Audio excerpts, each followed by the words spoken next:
জীবন নদী ব্লগে আপনাদের সবাইকে স্বাগত। এরকম একটা ঘোলা ঘোলা আকাশ, রোদের দেখা নেই। এখন 11:15 বাজে সকাল। বিছানা তোলা হয়ে গেছে এবং ঘতন যথারীতি পা দিয়ে চটকেছে বিছানা, বসে আছে মহারাজ। আমার রান্নাবান্না স্নান সব কিছুই হয়ে গেছে। আকাশের কি দৃশ্য তুলবো, এরকম একটা ঘোলা ঘোলা ছবি আসছে। আর অনেকগুলো পাখি ডাকছে, এরোপ্লেন যাচ্ছে। আমি কোনো শব্দ কাট করি না, কারণ যা স্বাভাবিক, যা জীবনযাত্রার অঙ্গ, তা হচ্ছে এই পারিপার্শ্বিক শব্দ। এই পারিপার্শ্বিক শব্দ আমাকে জাগিয়ে রাখে, আমাকে বাঁচিয়ে রাখে, আমাদের বাঁচিয়ে রাখে। মনে হয় শ্রবণযোগ্যতা আর শ্রবণ গ্রহণীয়তা বেঁচে থাকার একটা অঙ্গ, তাই না? তাই জন্য সুন্দর মিউজিক দিয়ে ব্যাপারটিকে, পুরো ব্যাপারটিকে, জীবনযাত্রাটিকে আমি কৃত্রিম করে নিতে চাই না। কেমন আছেন সবাই? জীবন নদী ব্লগে আপনাদের সবাইকে স্বাগত। আমি জীবন নদী ওরফে অরুণিমা আমার জীবন নদী ব্লগ নিয়ে চলে এসেছি আপনাদের কাছে। কেমন আছেন বলুন? খুব কুয়াশা পড়ছে দেশে এবং বাংলাদেশে, ইন্ডিয়া এবং বাংলাদেশে দু জায়গাতেই। তো সকালবেলা উঠে আমাদের যে প্রাত্যহিক কাজকর্ম তার মধ্যেই করে নিতে হচ্ছে। চলুন দেখা যাক। জল গরম বসিয়েছি, স্নান করব, হালকা একটু গরম জলে স্নান করব। পুজো করে নিলাম। শুরু হচ্ছে সকাল। গুড মর্নিং বন্ধুরা। কালকে সন্ধ্যে থেকে তেড়ে ফুড়ে জ্বর এসছে, জ্বর তার সঙ্গে পেটের সমস্যা, জেরবার হয়ে যাচ্ছি। কিভাবে ব্লগ দেব জানি না। কালকে কারোর লাইভ অ্যাটেন্ড করতে পারিনি। বাজারে গিয়েছিলাম, একটা ভালো জিনিস পেয়েছি, সেটা হচ্ছে সজনে ফুল। একটু আগেই পেয়ে গেছি। আর একটা বিরাট বড় কপি পেয়েছিলাম। কপিটা অনেকটা বড়, আমি আধখানা কেটে নিয়েছি, কেটে রান্না করেছি। দুটো কাগজি লেবু এনেছি, আর আলু ছিল, এগুলোই এনেছি। মাছ দিয়ে ফুলকপি আলুর রসা করলাম। গরম মশলা, নুন, চিনি সমস্ত কিছুই অফ ক্যামেরা দিয়েছি। আর এদিকে নিরামিষ যেটা করেছি, নিরামিষ বলতে মাছটা দিইনি, শুধু পেঁয়াজ টেয়াজ সবই দিয়েছি, এখানে এটা করে রেখেছি। আকাশটা আজ বড় মেঘলা মেঘলা, এবং আমাদের বাড়িতে কিন্তু শনি, মঙ্গলবার, সোমবার, বৃহস্পতিবার এরকম কোনো বার নেই। আমরা সব বারেই সব কিছু খাই, শুধু শনি মঙ্গলবারে বেগুন পোড়াটা খাই, বাকি দিনে পোড়াটা খাই না। তো কড়াতে আজকে মনে হচ্ছে রান্না সেরকম করতে ইচ্ছা করছে না, তাই জন্য রান্না করতে না ইচ্ছে হলে ডিম ভরসা। তাই যতগুলো ডিম ছিল সেদ্ধ করে নিয়েছি, আর নতুন আলু সেদ্ধ করে নিয়েছি।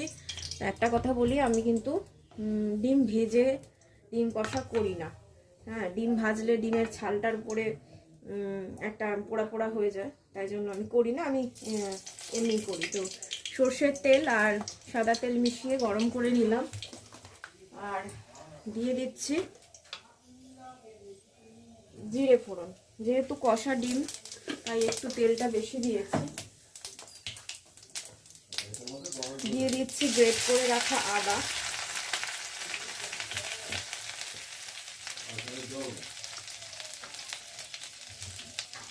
এখানে কাঁচা লঙ্কা, টমেটো, পেঁয়াজ, রসুন বেটে পেস্ট করে নিয়েছি। আগেই বলে দিই যে এত রান্না হচ্ছে, এত রান্না কে খায়? এত রান্না আমরাই খাই, একদিনে খাই না। আমি তো আপনাদের সামনে দেখেন যে আমি নিয়মিত লাইভ করতে পারি না, নিয়মিত ভিডিও দিতে পারি না। তার একটাই কারণ, নতুন ওষুধের কারণে আমার শরীরে একটুখানি সমস্যা দেখা দিচ্ছে। অ্যাডজাস্ট হতে সময় লাগবে মাসখানে। মানে সকালবেলা লুজ মোশন হচ্ছে, সেটাই। তার মধ্যে আবার আমি প্রেশারের ওষুধ খাচ্ছি, ফলে আমার একটা সকালবেলা বিপি লো হয়ে যাওয়ার প্রবণতা থাকছে। তো যাই হোক, এই সমস্ত কথা বাদ দিন। এটাকে ভালো করে কষিয়ে নেব। কষিয়ে যখন তেল ছেড়ে দেবে, তখন গুঁড়ো মশলাগুলো যোগ করব। 1 চামচ ধনে গুঁড়ো, জিরে দিলাম, আর একটুখানি দিলাম উঁচু উঁচু করে দিয়েছি।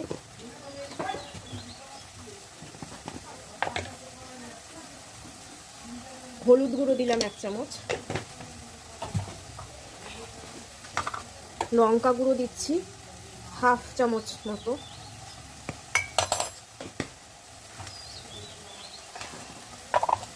কাশ্মীরি লঙ্কা গুঁড়ো দিচ্ছি 1 চামচ মতো। এবার এটাকেই টেস্ট করে নেব। গুলিয়ে নিলাম, এবার ভেজানো থাক আর ওদিকে মশলাটা কষাবো। এভাবে ভিজিয়েই আমি রান্না করি।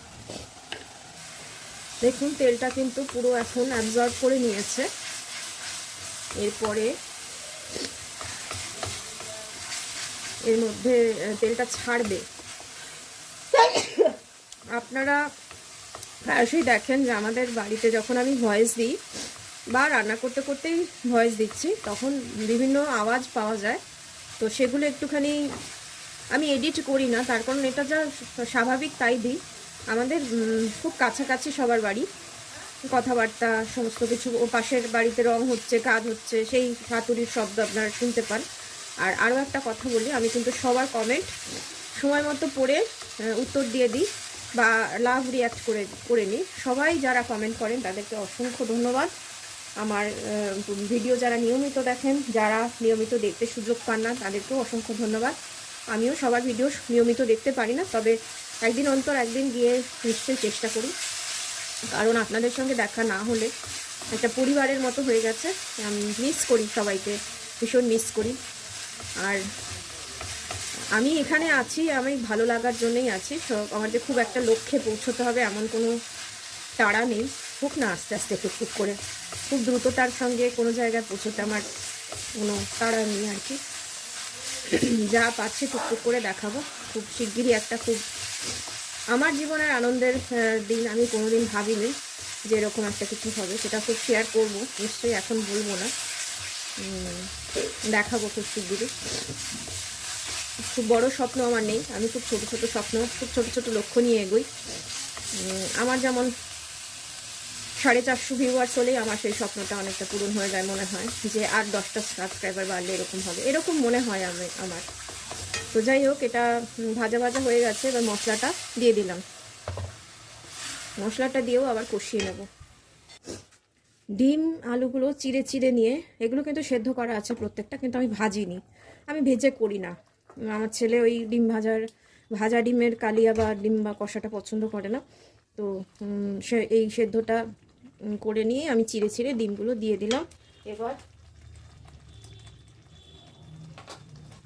দিয়ে দেবো পর্যাপ্ত পরিমাণে নুন। আর একটা কথা বলি, যারা সন্ধ্যা লবণে দিয়ে রান্না করেন, মানে হিমালয়ান পিঙ্ক সল্ট দিয়ে রান্না করেন, তাদের কিন্তু বলি যে এটা একটু পরিমাণে বেশি লাগে। হ্যাঁ, আর হিমালয়ান পিঙ্ক সল্ট কিন্তু খুব ভালো। আমি কিন্তু আমার প্রেশার যেটা 80 থাকে, সেই প্রেশারটা আমার অনেক বেড়ে যাচ্ছিলো, 120 130 এরকম হয়ে যাচ্ছিলো। সেটাও ওষুধের কারণেই হচ্ছিল, কিন্তু আমার সল্ট রেস্ট্রিক্টেড ডায়েট দেওয়া হয়েছিল। তো আমি এই নুনটা পরিবর্তন করেছিলাম। জীবনযাত্রা তো আমি যা করি তাতে করে আর কি পরিবর্তন করা যায়, সুতরাং ওটা খেয়ে কিন্তু আমার প্রেশার এখন অনেকটা ধাতস্থ হয়েছে। এটাই বলবো যে যারা পিঙ্ক সল্ট খাওয়া শুরু করেনি এখনো, তো শুরু করে দিতে পারেন। একটু ভাতটা গুড় দিয়ে নিচ্ছি।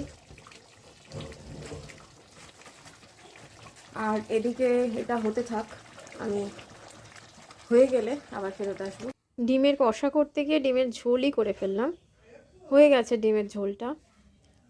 তো বাটিতে বেড়ে নিয়েছি। কি হলো? হ্যাঁ, এটা কোন ধরনের দুষ্টুমি? আও আও আও আও আও, তোর ছেলে মেয়েকে তুই সহ্য করতে পারিস না। আজকের মতো টাটা, সবাই ভালো থাকবেন, সুস্থ থাকবেন। যারা নতুন দেখছেন তারা পাশে থাকবেন, আর যারা পাশে আছেন তাদেরকে অসংখ্য ধন্যবাদ, অনেক ভালোবাসা, অনেক ভালো লাগা। সবাই ভালো থাকুন, আসি তাহলে।